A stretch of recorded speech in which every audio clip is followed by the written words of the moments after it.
Bumulong. Sabi ko naman sa akin. Meron mo eh. Ang gano'n, naman di mo mabibigyan. Wala, sabi ko yung bigyan. Di ko meron. Kalikuran mo. Yun na, stress mo yung ibalaro ko. Wala, chill ka na lang.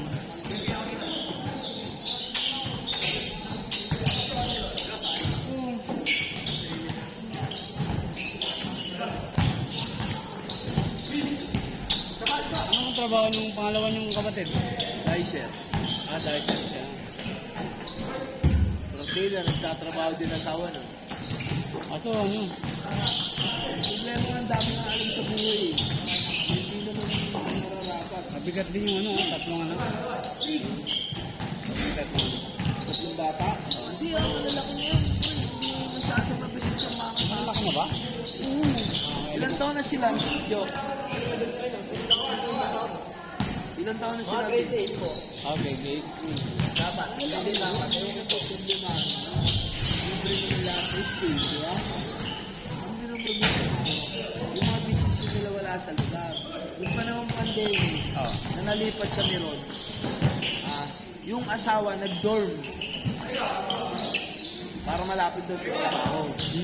Puta na, tapos nag-aabono ng sweldo yung kapatid ng pangalawa. Eh di wala nangyayari sa sacrifice yun. Eh pa-dorm-dorm pa kayo, wala nang sinusobra sa pera nyo. So pahay di kayo, kung ganun. Ang plano nyo kasi tae. Ang sarap yung daguhan. Masyadong pagod. Kaya nga naghanap buhay ka kayo para mapagod. Bumubuhay ka niya para mapagod. So, para mag-relax lang yun.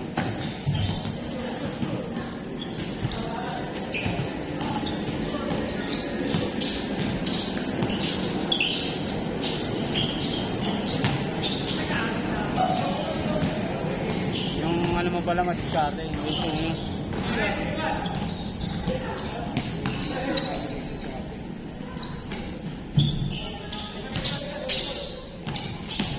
Ano abot ng 40 kayo kung saan yun?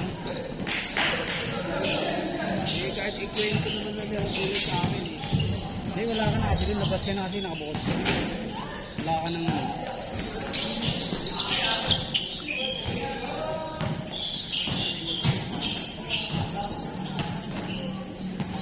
Ka na sa stress nila. Di kayo makasama sa bahay.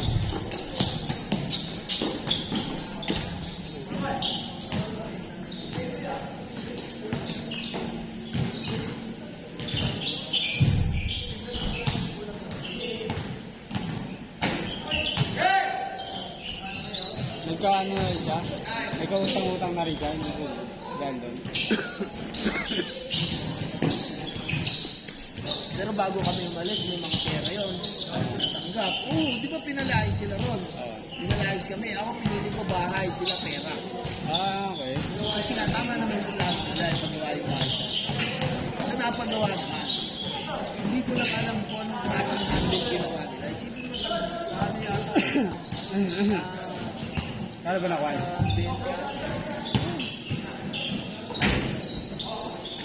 Bigat mo, parang sa akin. Ano talaga? Magkakasama ka dyan? Lahat kami dyan, kumasya dyan.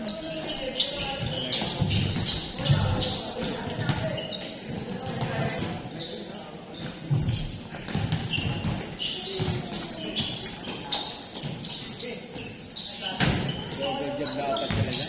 Kaya may mga utang. Double job na, triple job na nga sila eh. Talaga? Pinagtataka ko to. May trabaho kapatid ko. Bunso, nakakasawa yung pangalawa. Trabaho yung pangalawa. Triple job na. Hindi, I mean, yung isang tao, negative sila eh. Tama. Kung magbabase ka doon sa income mo lang, din na bound ka. Yun yung kulang yun. Ano ako sa nabaon? Sa mga luho din at saka mga plato wala sa lugar. Yung bunso ng kapatid ko, yung bunso ng kapatid ko yung nag-iisa niya na high school din. Okay lang naman yun, kasi nga, solo naman yun eh. Hindi walang problema, kaya talaga ng bata yun. Etong pangalawa, Eh, kaya? hindi naman in-spoiled yung mga bata. Ang in-spoiled is yung asawa. Lagi nasa Laguna, bahan din pala sa Laguna. O, ano yung sabi ko sa nanay ko? Matagal ko na sa'yo sinasabi.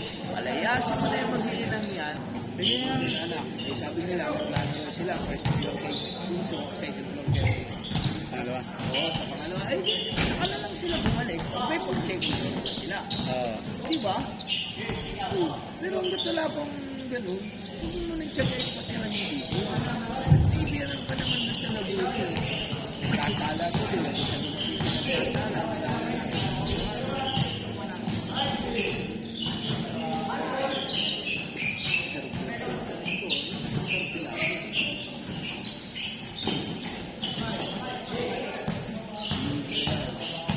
Ang tagal naman. Basa! Yung mga nakikita rin siya ng video. Pangit ko.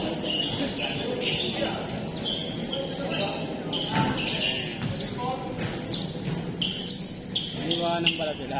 Nabaon. Ano na? Babay na. Oh, tangina. Instant sideline. Sino mo, bre? Instant sideline. Ano ba? So, kay Jo. Yung trabaho ko, check lang. Yun. Kaya lang, nanghihirap na ito. Pwede ko pera nito, 1K.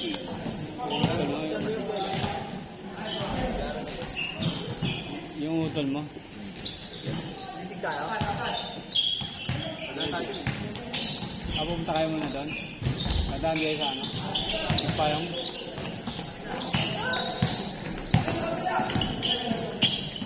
Kailangan mo yung mga anak. Yep.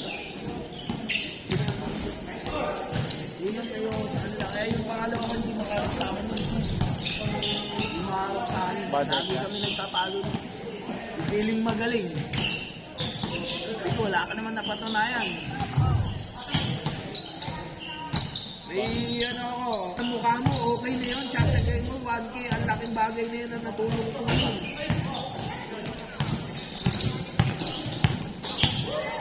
Ito. Sige, pengi cash. Send mo na lang. Send mo na nga lang, chat mo.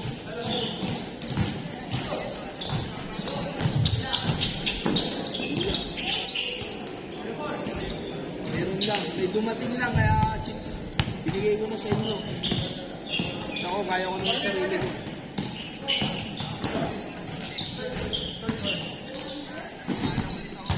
Sige, kahit huwag mo na ibalik ko 1,000 ko, bumangon ka lang. Sige. Kahit huwag na, okay na. Hindi ko na kailangan. Mas magandang, ano, kayo mag-concentrate kayo, mag-solve yung problema niyo.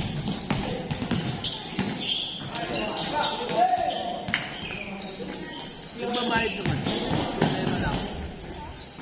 Eh kung ganun din, babayad ka nga tapos wala pa 1 linggo, tangang din ako. Wala rin eh. Malala na ito, minsan mag-check to. Tol, yung panggas, naubusan ako rito, tirik. Putang ina, gas na lang tumitirik pa kayo. Gasolina. Yung motor. Yun. Nagtatrabaho ka. Yung ko nga yun, bigay ko na nga lang eh. Hindi na nga yung nagbayad sa akin ng ano eh. Ah, motor mo yun dati? Oo, motor ko yun. Akin yung ping na yun. Ako tumapos dun. Kaya lang binigay ko kasi pandemic, may trabaho ako, sila wala. Kailangan nila na service. Oo. Kaya ang trabaho ko nun, ano, L3 lang, naroon na sa bambang lang din, nilalakad ko lang. Kaya hindi naman ako makagala nung gawa nga ng, di ba, pandemic. Binigay mo pala.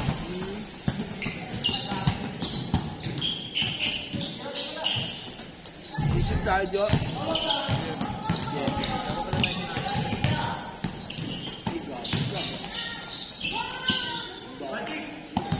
Budget ko pala bukas. Binigay ko na. Ay, meron pala rin. Sobra pa doon sa wallet ko. Di ba nandun yung 300? Pagkain dapat kay Yogi. Nagutom na ako eh. Pagod ka nun. Wala ko.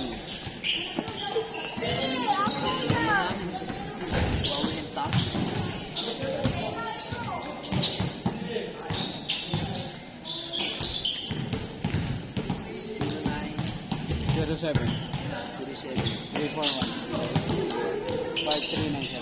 5317. Magkano sa akin? 350. Uy, mabilis. Mabilis, ang linaw.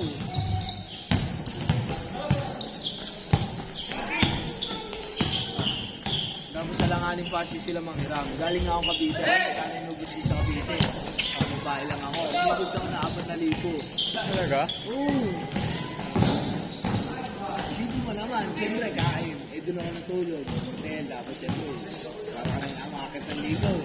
Siyempre, palakas ka ron, di ba? Sa gitna merienda, hapunan, tanghalian, pakain ako doon.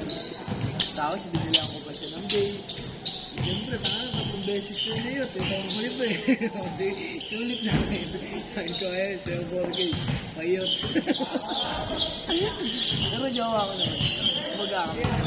Dati ba? Masip naman, hindi. Ano lang, bago lang din. Bago lang? Oo.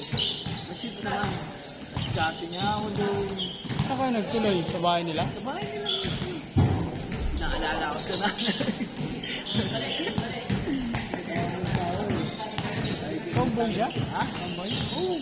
Tomboy, pero gusto niya ako. Sabi nga, hindi niya daw akala magugusto ako siya kasi nga tomboy. Sabi ko maangas kasi. Kaya lang ang liit. Ano na po, 11 na kaya kaya. Hanggang dito ko lang. Oo, maglalakad nga ako. Parang tropa lang. Hindi naman gawa ito. Nakatawa na nga lang. Kaya namin sa labas eh. Kaya nga, babawi naman ako. Tumating biyaya. Makakainin ko naman si Gio. Itong sumabay pa yung kapatid ko. Yung problema. Wala, buti na lang din. Baby sa amin ng biyaya. Ito mo, discount lang. Kita ang 2,000, wala kang trabaho. Chat-chat lang. Ito lang ang chat ko. Huwag mo na palang pabalikin yung utol nyo. Hindi na, hindi na. Kaya yung problema, yung utol ko pupunta dyan pagkalinggo. Po. Ayan o. Sinag ko lang yung cereal. Magka-update ako ng facility sa ano router. Kaya kasi pag-business to eh. Papalipad siya eh. So, kailangan niya. Tanggal yung, yung limit, limiter. Basta kailangan walang limited. Kailangan naka-private, IP address. Para yung flow ng internet, hindi bigay. Yung bibig sa mga.